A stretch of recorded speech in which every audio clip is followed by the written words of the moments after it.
አታደርጊውም አለ ኢዙዬ። እንግዲህ ዛሬ ቀለበት አስራለሁ ብሎ ሌሊቱን እንደንትን ሲቆጥር ነው። ሌሊቱን እንደ መጫኛ ረዝሞበታል። ምነው አልነጋ እያለ በርበሩን ሲመለከት ነበር። ያው የፈጣሪ ስራ ስለሆነ በጣሪ ባለውና ባቀደው ሰዓት ነበር መንጋት ያለበት። እናም ሰማይና ምድር ሲላቀቅ ኢዙዬ ወደ እንዬ ክፍል ይሄዳል። እንዬም ተኝታለች።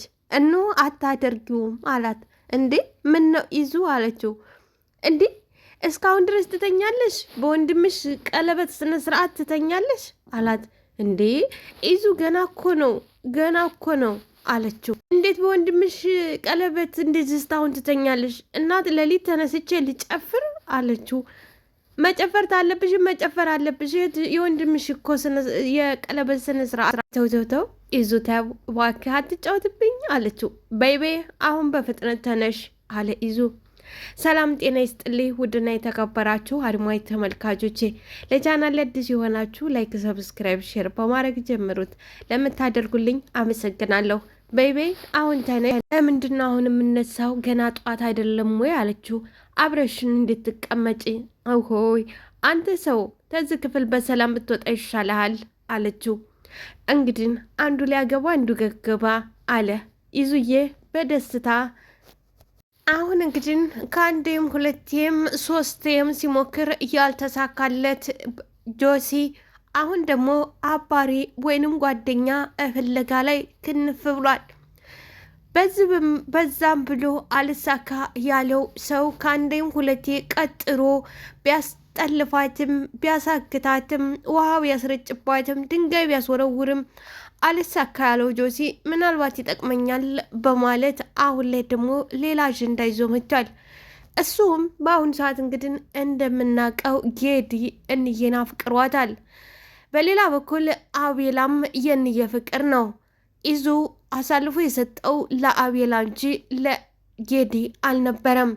ሆኖም ግን ጌዲ ልክ እንደ ጆሲ በኢዙ ላይ ትንሿን እንደወደዳት ጌዲም እንዬን በአቤላ ላይ ተደርቧል።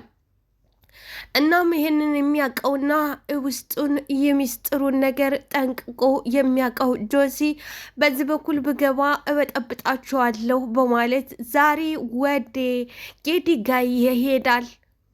ጌዲ ብቻውን አልነበረም፣ መኩ ከጎኑ ቁጭ ብሎ ነበረ። አንተና እኔ እኮ ተመሳሳይ ነው ያለን። ምን ተመሳሳይ ነን?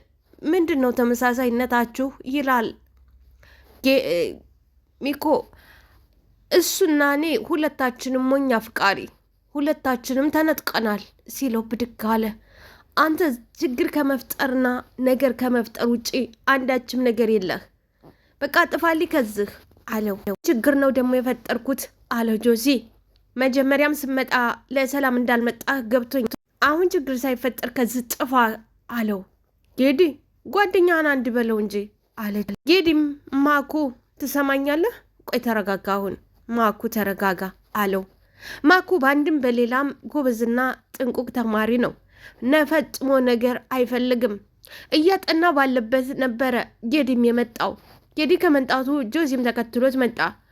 እናም ይህን ሴራንና ይህንን የጆሲን አብሮ መደረብ እንደዚሁም ደግሞ አብሮ ወደ ጠብ ለመግባት እያስበውን ማኮ ጥንቅቅ አድርጎ አውቋል። ለዚህም ነው ተበሳጭቶ ጥፋልኝ ከዚህ ያለ። ማኩም ወደ ጌዲ ዞራልና ዝም በል አንተ እባክህ አለው። ጆሲም ኧረ ባባ እባክህ አንተ ዝም በል አለ። አሁን ተዝ ጥፋ፣ ተረጋጋ ብሎ ነገር የለም፣ አሁን ከዚህ ጥፋ አለ ማኮ። ጆሲም ሰውዬ ዝም ስል ጊዜ እኮ መስበርህንማ አትለፍ፣ ዝም ስል መስበርህን አትለፍ። ጌዲም ቢያልፍ ቆይ ምን ልትሆን ነው? ምን ልታመጣ ነው? ቢያልፍስ ምን ልታመጣ? ጆሲ ደነገጠ።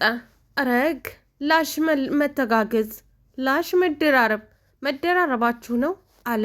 ማኮም ቀጠል አደረገና ድጋሜ ወደዚህ መታ አይንህን እንዳላየው፣ ድጋሜ መተህ ጌዲን እንዲህ ነው እንዳነው ብለህ እንዳታወራ አለ። እዚህም የመጣሁት ወደ አንተ ሳይሆን ወደ ጌዲ ነው። ጌዲ ማውራት አለብን አለ ጆሲ። ማኮም ምንድን ነው የምታወሩት አለ ማኮ።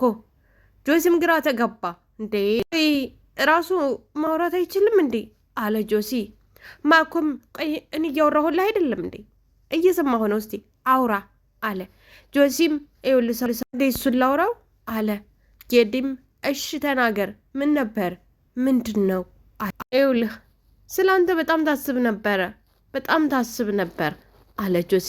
የራሱ አሮባት የሰው ታማስላለች ይላል ያገሬ ሰው የታርት የራሱ ትንሿን ተነጥቆ አሁን ለጌዲ ማሰብ ጀመረ። በጣም ስላንተ ሲያመኝ ነበር። እኔ የታመንኩትን ህመም አንተ መታመም እንድትታመም አልፈልግም አለው። ጆሲ ጌዲም ምንድን ነው እሱ? አሁን ዝም ብለህ መናገር የምትፈልገውን ነገር በቀጥታ ለምን አትናገርም? ወደ ሌላ ምን ወሰደህ አለ። ጌዲም እየተናገርኩ እኮ ነው፣ ለምን ተረጋግተህ አልሰማኝም አለ። ጌዲም እሺ ምንድን ነው? እየሰማሁ እኑን እንድታገኛት ላግዝህ እፈልጋለሁ። እኑን የምታገኝበት መንገድ እኔ ጋለ አግዝሃለሁ፣ ታገኛታለህ አለ ጆሲ። ይኸውልህ ነግሬዋለሁ እኮ አለ መኩ። ይሄ ልጅ እኮ ችግር ከመፍጠር ውጭ ሌላ ምንም አያውቅም ብዬ ነግሬህ ነበር አለ መኩ። እዚህም አይኑን በጨዋጥቦ አሁን ይሄ ችግር መፍጠር ነው እንዴ? አሁን የችግር መፍጠር ነው በእናንተ ቤት አለ መኩም። እና ምንድን ነው ልጅቷ ፍቅረኛ እንዳላት አታውቅምና ነው? እና ሀደስያ ይሄ ምንድን ነው አለ መኩ ተናደደ። ጌድም ምንሼ ነው? እኔ እንደዚህ እንዳትል አላልኩም ነበር እንዴ? ምንሼ ነው አለም። መኩም ዘወር አለና ወደ ጌዲ ዝም በል አንተ እባክህ ዝም በል አለ። አሁንና ዝም ብለህ ተከተለኝ አለ ጆሲ። ለምንድን ነው የሚከተል በማለት መኮ ተቆጣ።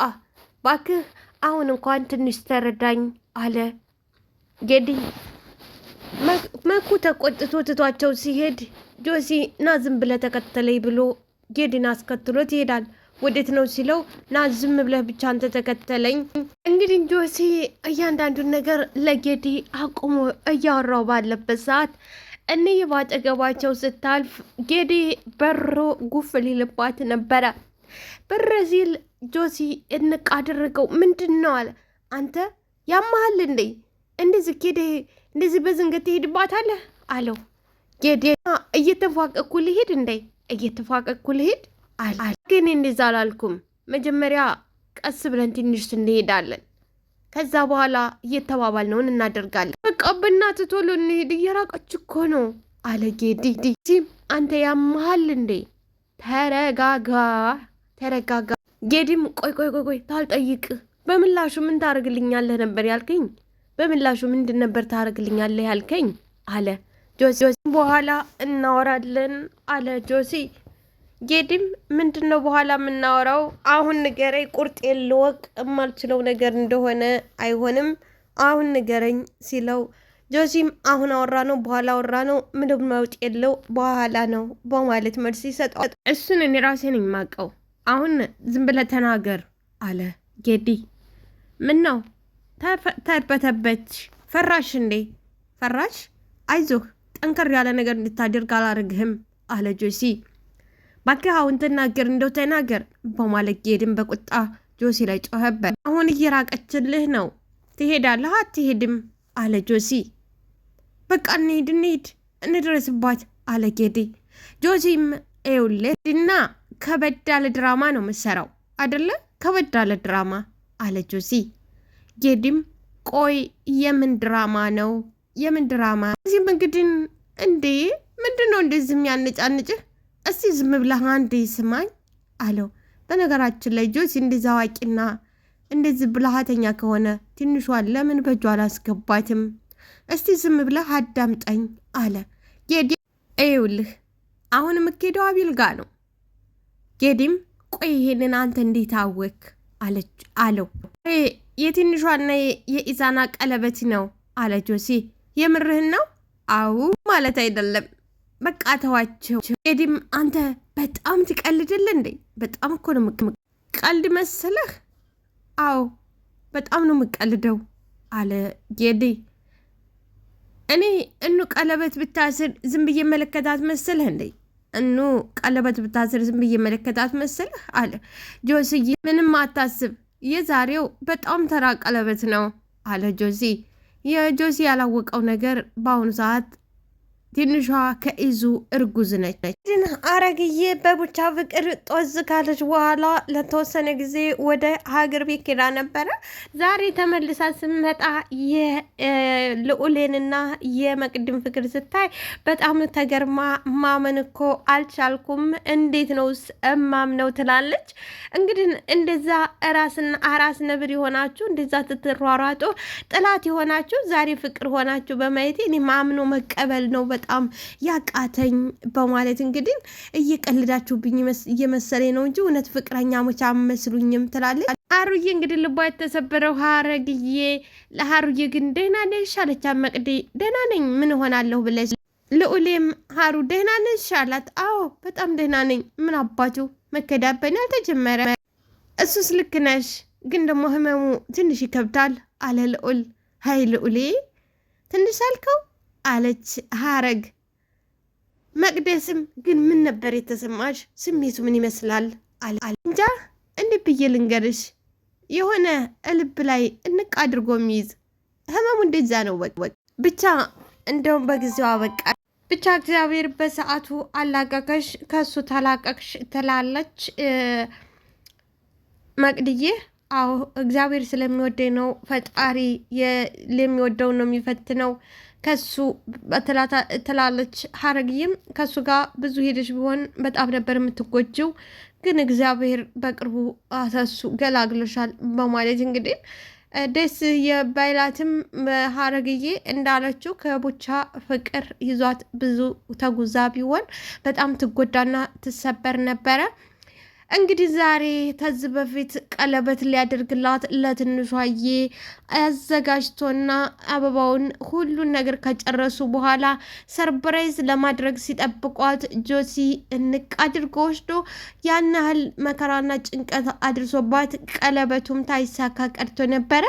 ዛሬ እንግዲህ ነፍሰ ጡር ስኮን የመጨረሻ እሷ አሳልፋ ለእኔ ሁሉ ነገሯን ሰታኝ፣ እኔ ደግሞ ለእሷ ያገባሻለው ጥያቄ ቀለበት አድርግላታለሁ በማለት ይዙዬ ትንሿዬን እንግዲህ ዛሬ አሳምሮና ድምቅ አድርጎ በጓደኞቹ